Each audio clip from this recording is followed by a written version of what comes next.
Jessica Manda El Fabran chante pour l'amour du Congo.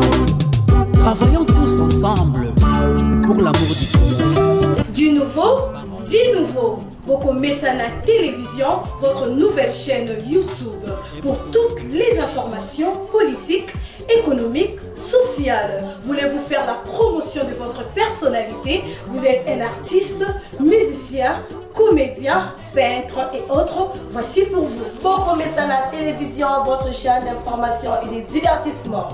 Suivez-nous également sur notre chaîne de télévision Donja Business TV. Nous sommes sur TNT, Easy Télévision, Lusat et Mediasat. Bolanda Bisso, chaque dimanche à 12h, Père et diffusion à Bisso, chaque jeudi à midi. Salut à tout le monde qui suit toujours notre émission, les mots face à face, Boko Messana. Toujours dans notre chaîne Donja Business Télévision. Et n'oubliez pas de vous abonner massivement à notre page YouTube Boko Messana TV de notre big méga boss Nico Mokondisoda Poto. Toujours avec mon caméraman de luxe Dimitri Bongania. Sans oublier moi-même présentatrice de mon émission Joël Lemo. Boko Messana kandi bo Messana nga déjà na sort que bo Messana lelo émission na biso lelo émission surprise boko mona tozo lela biso nyonso tozo commémorer la mort de notre King Kester Remeneya où a sali plusieurs années à Kufa lelo émission na biso za lié na batterie wana mais mingi bo Messana kaka pote bisa bino bo Messana biso. Ce qui biso to linga ko Messana bino ezapo bino pe bo Messana biso invité na biso à lelo de redécouvrir ensemble tout au long de mon émission. Voilà, Ezana nous, moi c'est surprise mon moukier. Mais Dimitri Bongania, balancer les bisous, les mamans qu'il y a invité surprise un bisou, ou ça la bisou bien quoi. Boyo Caspino la janta. Nama bako ya moto mosusu chéri nanga, nanda kwa moto mosusu bebe nanga, monoko ezalaki kobenga ngai ngo chéri. Njoka benga kananga moto mosusu bebe lelo na bonanga na ya kokufa ngona AVC ekomi maladi ya bamure ngana bona ngai ngana bona ngai pekisanga koloba boko pekisanga kokanisa te chéri ozi mafuta mbilo pakolina elongi oke kolala nango na dra mpembe dra nyonso bebi ozwi foto pesi nanga wana vraimen nga na boyi evariste boshabe ntalelanga likambo yo abebisi lelo aye kopesa fote nanga wana vraimen nga na boyi me bona ya kokufa ngo na AVC oh mama nabona ya kokufa pamba oh yaya nangaye nabona ya kokufa pamba oh yaya nangaye nabona ya kokufa boule. Les 3 étoiles qui brillent en silence Zemba les bons alisanto na sur bomoni les mots leki d'habiter ce bozo et baeli susu pour 23 ans na mboka bapaya azongel biso na kin de découvrir biso na soto yo kaimo ba komone peut-être pour bana ya kilelo ba mike bazalaki ba ko ye ba epete c'est pas grave mais to ye ba lelo tout au long de mon émission. Bonjour madame. Est-ce que ok qu'on s'est présenté pour bailler bio bazar mais bana lelo pe bailler ba bien. Mais c'est normal que les enfants ne peuvent pas vraiment me reconnaître comme ça. Hein. Donc après tant d'années en Europe, il y a des enfants aujourd'hui, bazana a Joana, Nazalate, Babotami Bakoli, ah Baebingate, c'est vrai, c'est normal. Donc en fait, c'est à nous maintenant de se représenter encore devant nos enfants, comme on n'était pas sur place. Donc je vais vraiment me présenter. Je m'appelle Spinola Jantans. Kadima kwa diwa chibabwa Spino yeyo ndeko na bino papa na bino donc Spino abeta musique na Victor de la Kadima Zambe bozo comporte vitesse âgée mais la zone qui c'est moi mokié Spino Kadima Spino la Jantans Jean Kadima kwa diwa chibabwa quoi encore oh Bakisi kwa diwa chibabwa et que ça signifie pour ba komba ba lubeza significative hein? Donc quoi cela veut dire ce qui n'a le bango et quoi polémique la tiki kaka la expliquer kaka tu bamba encore Chibwa, je connais, Chibwa, bon, moi je connais. Donc, tu as la Kadima, donc vous comprendre, tu as la Spinola Jatans, malgré qui m'a dit Kadima. Moi, la zone c'est la Kadima, parce que c'est le vrai nom, c'est Kadima. Maintenant, si quand on a ce qu'on a question, est-ce que vous avez absolument parcours musical pour que vous puissiez habiter Baïba? Parcours dans la musique, pour les gens qui ne me connaissent pas vraiment, donc en fait, parcours dans la musique, je suis né à Kananga, grandi partout au Congo. Kisangani, Wamba, Kananga, Mbujima, et partout j'ai été, quoi, dans le temps. Dans le temps, parce qu'il y avait plein de mutations, un vrai Congolais, quoi. Musique nangai na bandi yango na quartier nangai na collège, j'étais vraiment un grand dérangeur. Na quartier no wapi folo ba bien papa. Je suis kanangé. Maman. Donc au banzango yokate, au banzango na yokara bien papa langai. Au banzango na kananga à l'époque. C'était vers quelle année soto ko yiba? Poto ah pour ça de to yiba ba mais ça pe na yut. Donc yo na ba examen à bané. J'étais toujours avancé. Donc dans les temps à l'école, j'étais dans une école primaire, 6e primaire, pour nous présenter un examen d'admission pour nous la première CO, Spino déjà fille musicien. Parce que dans le bandagi, la période où on a kacher, banini bazali, mamele, amba yo kasheri nanga yema. Nazalaka monene na koma kokonde mamele amba yo kasha de la classe de wado déranger d'ailleurs parce que de bando beta ba maintenant donc en fait tellement wado voilà na sima surtout mutu anglais ce qui a côté kaka professeur anglais ce qui a côté mais ça qui passe parce que mutu banda ko ni makambo anglais azate donc mutu to zo buda anglais njoka ni to zo ni boma to zo yebata anglais on a donc non pas bazo sauter ba mire kutu ba kimi wana ngasi ko moyena ki mezate pour père à comprendre ba faire na tikali kana ntiki me déranger. Donc pour bien comprendre, Stino Ladjatans Kadima abanda carrière musicale naïe depuis qu'il était petit. Abandango Jean Kadi Kadima. Abandango depuis qu'il était petit na Kananga. Nela Ralobi Kananga na résonné le Loabourg. J'ai raisonné mon grand-père. Katembwe Katende ouais ebi. J'ai raisonné. Ouais. J'ai raisonné tout. Moi chef coutumier. Ouais, mon grand-père qui était commerçant. Tant on le vit Kananga aux Ongisibiso. En tout cas. Ouais, c'était mon grand-père. Il fuit mon grand-père parce qu'il n'est plus. Voilà, toi, mais ça n'a pas mais je connais moins l'histoire. Toi, mais ça n'a aucun bongo. Après. École banini okoma ki wapi prolongement na kota ki orchestre boye to la posa to eba poto mesana yo ntango naza ko beta ndule en fait moni balelimba basenda mutombo na koyemba yo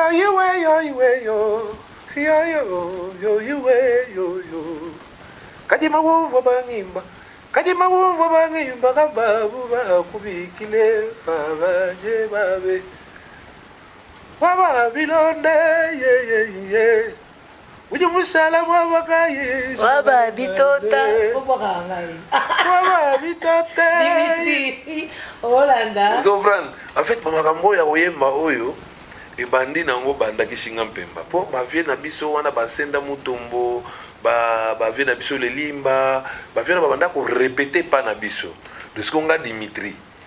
Ah, Dimitri Bongania était quand même. Dimitri Bongania est Bongania. Fait Bongania, hein? C'est Dimitri Bongania, le caméraman au film.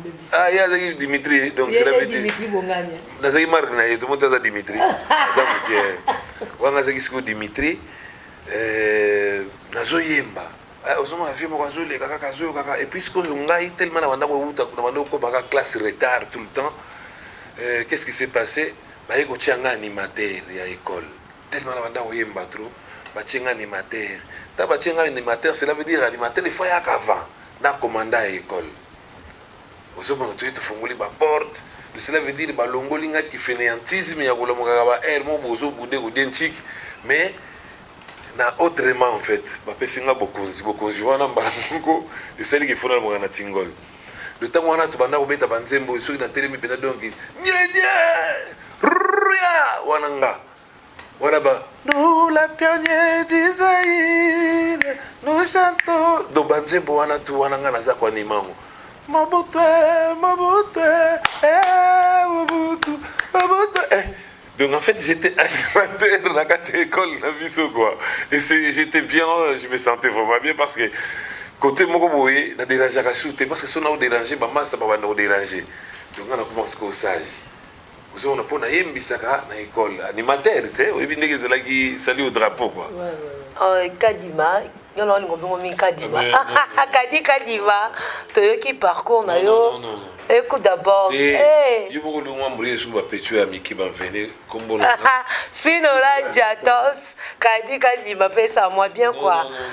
De au moins 10 000 carats. Tu vois Zela Mogolo yo décider au tiango. Toyoki parcours na yo ya kananga. On est fait la classe na biso beta li solo ya Kadima. Mama la nganda ya. Na mo la chic na binote weekend lobby mais na ndenge moka. Na lila parce que tu as besoin de parcours professionnel na yo. Tango uchi kananga. Oyemba la moko Kinshasa c'était comment tu as commencé par quel orchestre? Obandaki wapi oyeba yeba bana oya lelo pe biso pe toyeba. Sungai sikoyo na longo kananga na yete na mo utate. Donc en fait cela veut dire mutu alongwe kuna aye koto aza muuta aye ko banda de biso tozalaka awa tozalaka na kananga tozalaka pe na Lubumbashi na lingwa la tozalaki mouvement moko kombo nango Rosa Bianca wana tozalaki pe na ba Eden Musica tozalaki pe na ba Vox Populi tozalaka pe aussi kotali kotaka savubu tozalaki na ba KV Musica ya ba Montana orchestre ezaki ebele na batango wana bala vignora côté wana ya bayolo wana tozalaki na ba s'il vous plaît la gamme bapériode wana et puis tokutanaka mpe intercommunal on faisait des choses comme ça non avant à part wana bon tala ezalaki nango moto apesaki nga sikoyo souci moko boye mpo souci ezalaki te kinofuna kende na grand orchestre ezalaka te orchestre esekriaka kaka ezwi moto ekei mpo soki tolito babongobongo bawenge bautaki wana bazaki bakomoko maintenant conjoncture en mboka na biso pe mo nazomona bena ke nomboko pe bobe pe biso mo Dimitri pourtant makambo ezalaka calme et tous les jeux ekomaka calme soki makambo ekomo toucher économie na biso na ba musicien na bato azamdu na ba chasseur na mona tout le monde bouge en fait il y a pas la stabilité quand il y a pas la paix donc d'abord la paix stabilité ko ekoya batango wana tozali koluka moyen to conquérir ça tozala ba concurrence moko loyale. Donc tout l'équipe oh on est la vignore abanda ko popola danger la vignore azaki près pendant na wenge vous comprenez et beta ka danger bato wana biso pe na lingo wala ko sakana te Rosa Bianca Eden Musica donc pesa boy na Vox Populi vous ba masanga ba bassiste ba Baptiste bazali wana à part que masanga fura qui sona me repose en paix vraiment ko donc nazalaki na kine mais na okasa mon arrêta parce que no kunda frère na do à part wana sikoyo falaki na leka la télévision na banda kopesa pe ba idéologie à la jantance na ki wana ba période wana na karibu leka te wana vi manda chebo ozomona na vi ilunga kalonda bango sikoyo vi ilunga kalonda sikoyo réalisateur vi manda présentateur en fait atunio mais yo koya koloba makambo awa etakeki oza musicien oyo koloba oza na disque bokobeta wapi lobi semaine prochaine bokobeta wapi otelemi obinanga non soki yo olingi oleka na tv fokende olekaka na vedette en herbe ezalaki na midi boye vedette en herbe wana dofo nakende olekaka kuna soki ozomona ke niveau oyo so okomeli yango na motema yango te wana ya bavedette en herbe yo soki ozolinga confronte mbala moko bamaster ozomona bacour de grand wana bamaster na biso mpe kaka ozomona eza lokola neti vie nanga Weranson aza grand frère nanga ngai nazaleki na ye en fait cela veut dire que tout oyo asali wana ngai déjà nasi nayebi yango mpo vie nanga banda kosala yango nazalaki wana donc nazomimona neti kaka nga mpe na vie donc moi j'ai appris sans que nakende loin mais nayokaka yango kaka na palais kishinga mpemba tozalaka na kester tozalaka na bamaster toyembaka ozo comprendre donc en fait cela veut dire que non tant les amis qui nous font tout c'est la voice côté grand mouvement les amis comme grand mouvement té na uti ko bango très bien tout cela qui ko lukape to concurrencer ba wenge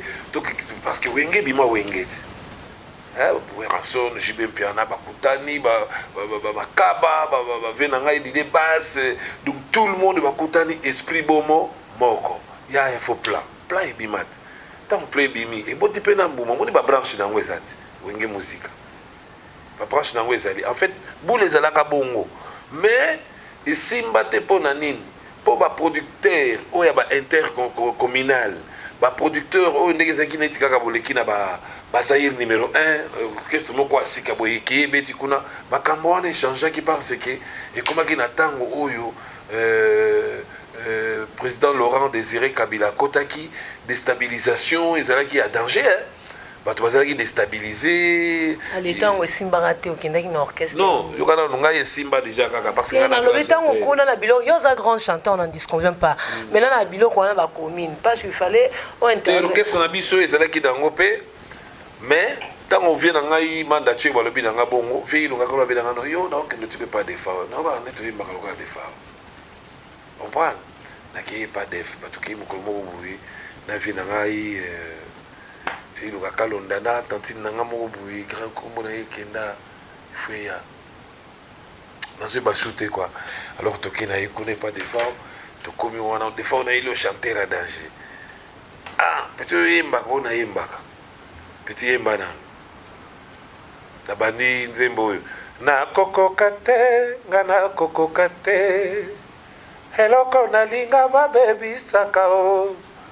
na mipesi mobimba na ngai koleka se oya yo yokotala ngai pamba na miso na yo eloko tosi tobotimbuma tokolisa yango na esengo mwana oyo kanda na motema mpo naloba na yo moye naloba te mpo nazali komalole nakima lole na ngai eloko nini nga na mpesa te vers lui na kata okoti mouvement kaka bon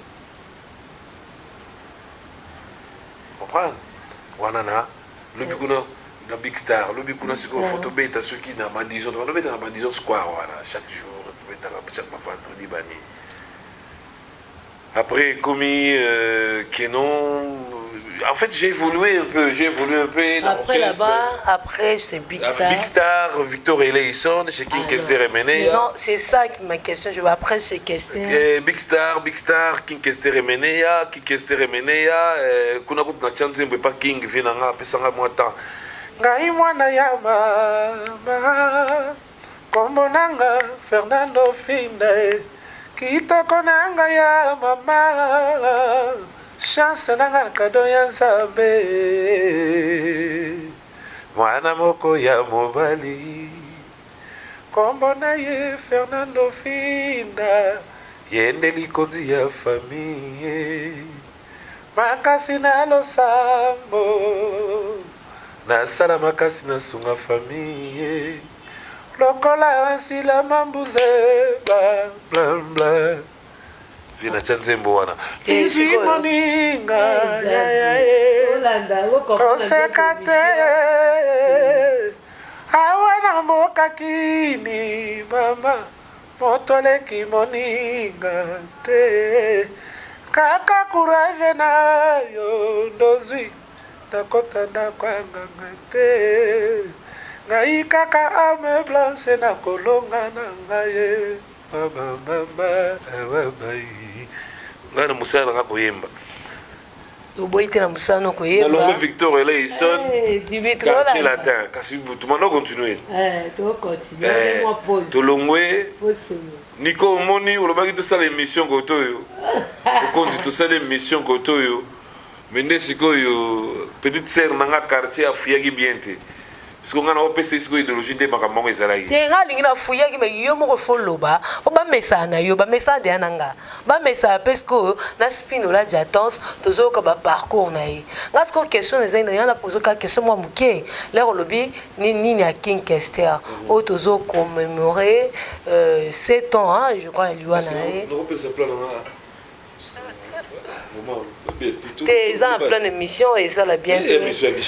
C'est bon. Et après. Tu pas Michael Jackson avec Missy pour comprendre ma comme toi nango.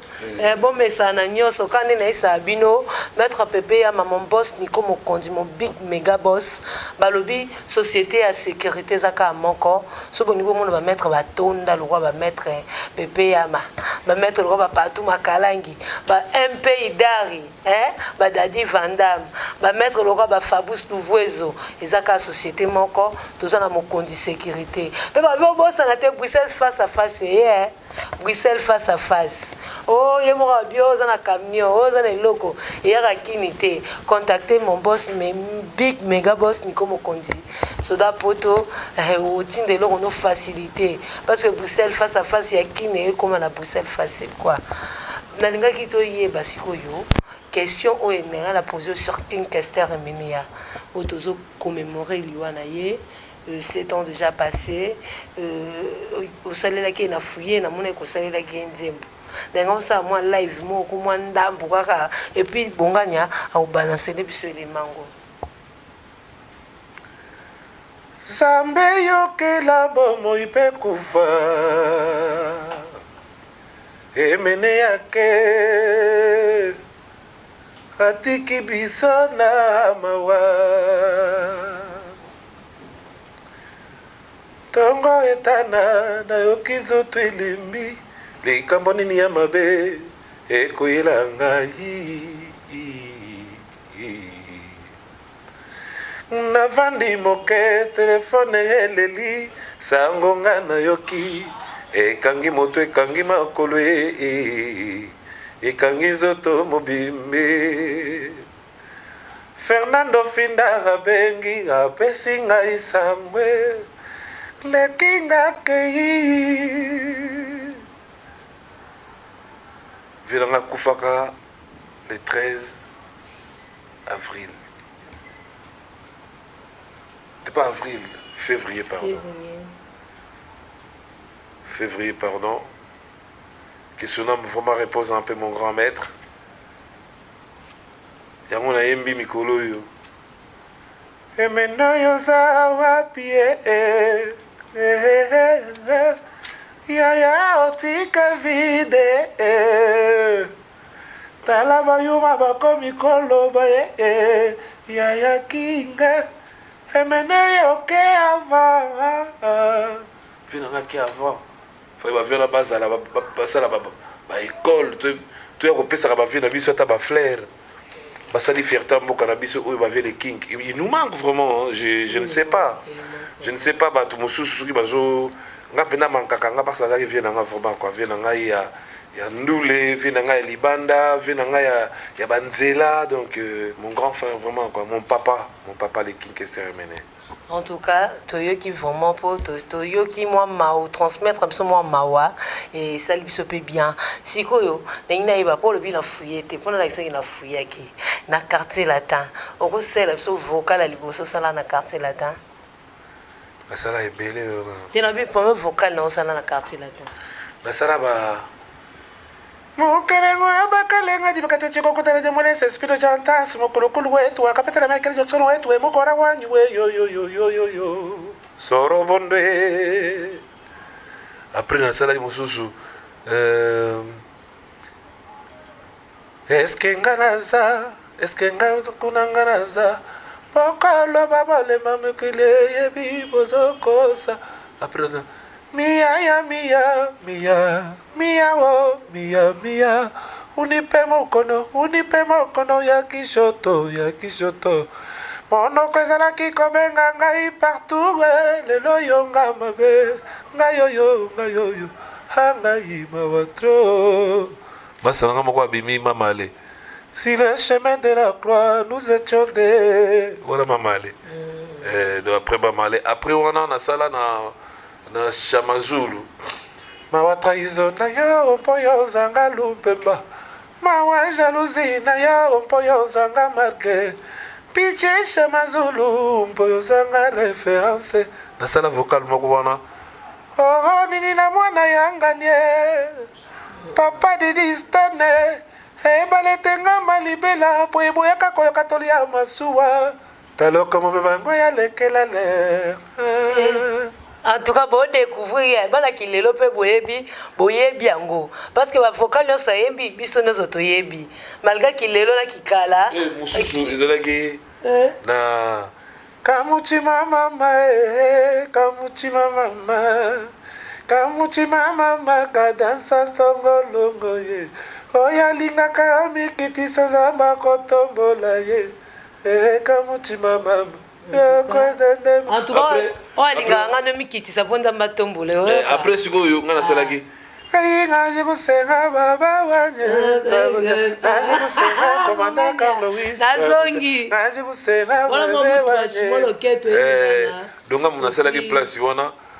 toujours ndenge nazolo bapena ki bato yo balingaka la jantance. Moi, je ne connais pas notre boulot, en fait. Moi, je connais la ZIC, la transmission de valeurs. Donc, j'aimerais bien vraiment transmettre ce que moi, je suis en moi, et ce qui est en moi, vraiment, les transmettre aux petits-enfants. Donc, un peu développer notre pays, quoi. Ce n'est pas l'Europe qui fait l'Afrique, c'est l'Afrique qui fait l'Europe, les frérots. Donc, aujourd'hui, moi, je me suis décidé un peu de venir un peu essayer encore aussi, s'intégrer encore pour la deuxième fois. Bon, réessayer encore, parce que tu avais déjà essayé, tu avais déjà osé, donc tu veux encore réessayer. Parce que tu étais déjà à Kinshasa, non? Non, en fait, cela veut dire que moi, depuis que je suis parti, là, je suis venu pour que je puisse un peu planter. Et ça, c'est que moi, je dis, j'ai pas mal parlé. Spino, question on peut ka yangwane bimi. Po yangwane ngo bima, obimi singa ngo na ventre na ngai bima kaka. Na lobi boye. Yo nazitozaki na répétition acoustique na yo. En tout cas, c'était bien. Dimitri Bongani a apprécié, j'étais là, on a dansé, c'était en tout cas vrai bien. Dimitri balançait là sur moi élément acoustique et ça l'a absorbé moi bien quoi. Bah oh bah mon était on a répétition acoustique on est les kaki.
Nah,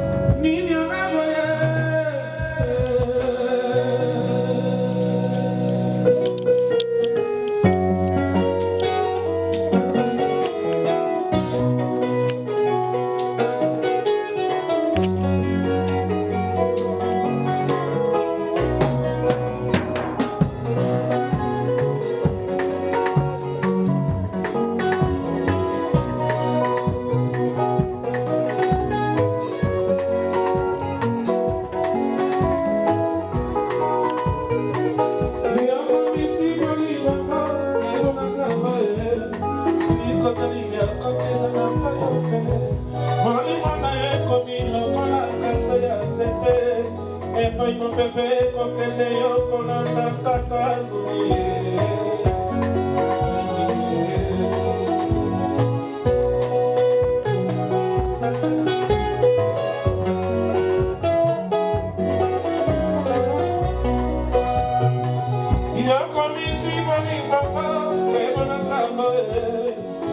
Kotelinga kotisa na ngai ofele molimo na yo ekomi lokola kasa ya nzete epai mopepe ekokende yo kolanda kaka nuni ye kaini ye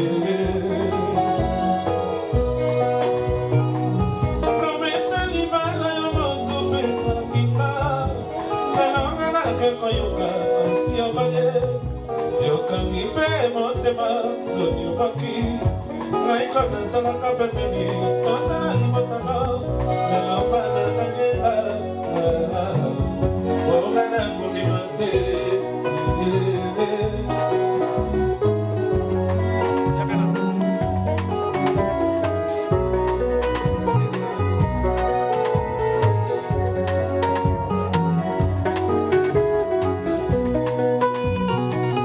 yokamisi molibanga kebona sango kotisa na ngai ofele molimo na yo ekomi lokola kasa ya nzete epai mopepe ekokende yo kolanda kaka nuni ye kaini ye Joël Lemo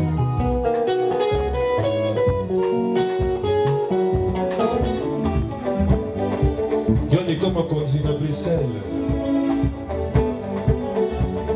toboki ye balingaka mpani fete esili nazongi na ndako na posa mpona tie pambo na ndoko mpe nabwaki na mayo bamisi bango na babokolia nazongi na ngalilita po ezangi elemo bakomi ndeko nyatanyatanga nazangi molimo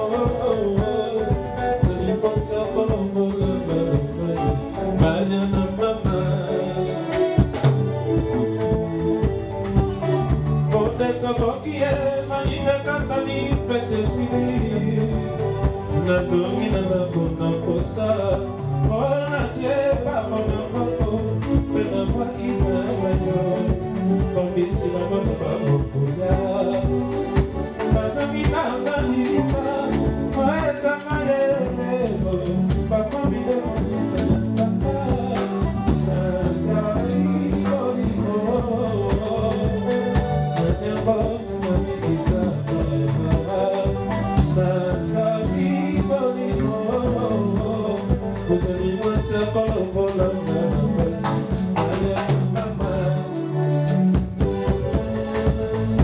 En tout cas, namoni bosepe na acoustique wana ezalaki bien. Siko papa na biso musicien, na lozaka papa. Sikoyo lelo tozaki na acoustique, c'était bien. Après 23 ans, projet nino ye nango vraiment musique. Est-ce que kokoka na bano lelo babimaki lelo to bengaki lelo. Est-ce que tu seras à l'auteur ya ko convaincre mitema ya bato tika après 23 ans passés? Normalement, contre Moutouté, je suis musicien. Un musicien, c'est la musique, il est à moi. La musique, il est à moi, mais les efforts à faire, il faut aussi le faire. Donc en fait, moi, naza papa, na koli, nazali na posa oyanga ezali po na Congo na biso ekende liboso oyo mwanda mbuto zui moi libanda to ya ko transmettre ngo na bana. De te transmettre ngo na promouvoir en fait le petit qui vont venir. Qu'est-ce qu'ils vont faire? Regarde, dans notre pays, il n'y a pas de studio, il n'y a pas de choses bien. Donc on n'a même pas de salles où il y a des jeunes. Au lieu de trembler à Kalibanda, boye, c'est une salle communale. Où il y a des dessins, des animateurs, des ali, pour encadrer bango, pour la restriction dans la société, tu vois. Donc bazonga na kat na société, tu vois. Donc en fait, des choses que moi je pense aujourd'hui, je pense très bien que ça peut être des choses un peu qui est hors zik, mais la musique mélange tout parce que la culture c'est la zik en fait. Donc ça mélange tout, ça ramène tout, c'est la vie, c'est tout dedans en fait. Moi, j'ai été nommé ambassadeur de la culture pour Nako Zonga Mboka Nangai, et puis j'avais mes projets que j'avais fait, que les projets que j'ai ramené aussi pour faire des choses qui est un peu très important, que je suis en train de me battre. C'est que mon père spirituel qui m'avait dit que non, il faut se battre. Tu peux avoir des projets, mais les projets peuvent être dérangés. Mais si tu crois vraiment à Dieu qui t'a créé avec ton suaire, peut-être, donc le bonheur perdu peut de nouveau croiser nos chemins. Là, c'est les paroles de Gilles Thomas Moukadi, âme blanche. Donc bon, ça, c'est mon père spirituel qui me conseille tout le temps en fait. En tout cas, eskizenga poso tobito landa oza maloba kitoko oyo komosala que tobosa na air émission, mais notre émission eza na timing nango bien fixé tokozonga lisusu po toya koyoka tolobela siko fondation parce que lelo toyelaki mingi Spinola Jatons ndule na ye toyeba isu toyoka isu après 23 ans passés émission biso comme comment la souka mais tika bino to ye nano apesa mbambote na ye la Johnson bambote na ye batu na ye comme ça je peux te comme vraiment on a toujours le temps. Mokolonga na kokufa, est-ce que vraiment yoko lelanga? Mokolonga na kokufa, est-ce que vraiment boko lelanga? Awanga na bomo iboko linganga ite. Mokolonga na kokufa, bolati ba veste ya mwindu. Ba cravate ya kitoko, mituka basokola. Pomo kende kotikanga na kati ya libulu ye. Awanga na pasi boko sunga ngai te o. Yango nga naleli ye epa ya kiye. Awanga nazana bomo ipesa nga oyanga nali ye. Tuyaka nzela moko ye. Tuyaka masuwa moko ye. Nyonso potokokisa oya biso veni. Yaya otikinga na komi lokola likasa ya papa. Maman, est-ce que olongi? Est-ce que nga pe vraiment na longi? Pourquoi Satan alongaka? Zamba alongaka te. Kasi na yebike. Oya me blanche. Alongaka kolongela ngaye. En tout cas, Spinola, ce qu'on fait, ça me semble mawa. Comment on fait ça, biso mawa? Tiens, moi, c'est biso mawa. Parce que tu es en train de. Moto koyeba yango kaka oyo pasi. Moto yeba kampasi ya pota za kaka oyo za na pota. Moto yeba kampasi ya moninga azali kaka oyo mona moninga pasi moko na moninga. Pasi ya motema. Otikinga yokaye. Otikinga nga moko. Nyonso tosalaka ekei kaka se na mai. Nalela ndenge nini, nalela tena Swahili. Joya nini unanifanya hivi babi. En tout cas, salam là, s'il te plaît. Parce que les autres transmettre la vie comme il passe. Dans le douleur, il y a plus de souffrance. Là, c'est la Bible qui passe au Smina. Parce qu'il a exprimé ça en chantant. Donc, Minga Olubea, tu peux ça à Bambote. Parce que la bonne année là. Mbote na ngai ya liboso na pesi ye epa na yo moko e. Mama mamuwa kwetu kakujimini mbote mama mbote apesi mbote na ye vraiment Dimitri ozali wana masa na ngai Gimbemba azali awa masa na ngai moko to bandane bandaka la vraiment na pesi bonjour sans oublier Nico Mokonzi na kati ya Bruxelles Bijou Mpoko, Shadrach Nzinga. Konyo kolonga ite Shadrach, yokanga yawa. Pourquoi l'amour na yogo et comment bangi sanga Shadrach? Sentiment ya balo, ya motema na ya. Asila mambozeba, mwana mama liberté. Pourquoi tu m'as fait ça? Napesi mbote na ba oyo balingaka nga na ba oyo nga pe nalingaka vraiment ata banguna na ngai nakoyeba te pourquoi nakozala motema mabe contre bamaster napesi bamaster na nga tumbote sans oublier mon grand frère qui m'assiste qui est avec moi tout le temps Adolphe Dominguez pièce contre pièce album ne bimi boyoka ngo vraiment bien boyeba bina genovier a changé une double quoi là c'est mon maître aussi donc venanga Adolphe Dominguez donc sans oublier le général-major Albert Massi Mbamba, donc Corps Pépin, pour la protection de la nature du Congo. Étendu à Congo Mobimbazali, na pesi Batunyo Sombote, na pesi Fernando Finda, du Congo de Totila, na pesi Mbote vraiment pour soutenir Motunabino. Donc, ezate tango na kokufa, bolata boya ye. Ezate tango na kokufa, bolata boya ye. Ba Mercedes et Bibi.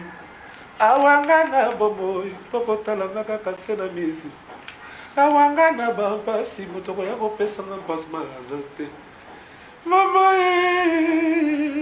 En tout cas, l'émission Abisso est comme la souka pour comprendre l'ambiance de l'émission Abisso à l'élo toi qui n'a smino la jatons kadi mané non lingo benge malgré zoboya au message naie kilelo de kilelo na sûr que dans tout dans prochainement parce que ça t'habite au Kenayo to kende ati lobi yako memanga na paradis zabe boyo ka kilelo ne mwandambu yako memanga na paradis chérie. Bon Dimitri, on sait que c'est na kilelo, hein. On sait que c'est mission na kilelo à Spinola Jatons. Mon père spirituel, Gilles Thomas Moukadi, âme blanche, étoile. Mon général-major, Albert Massi, Bamba, Corps Pépin. Écoutez-moi ça, Spinola Jatons. Abidal, Abidal. C'est just Mr. Abidal. Chérie, tu me disais,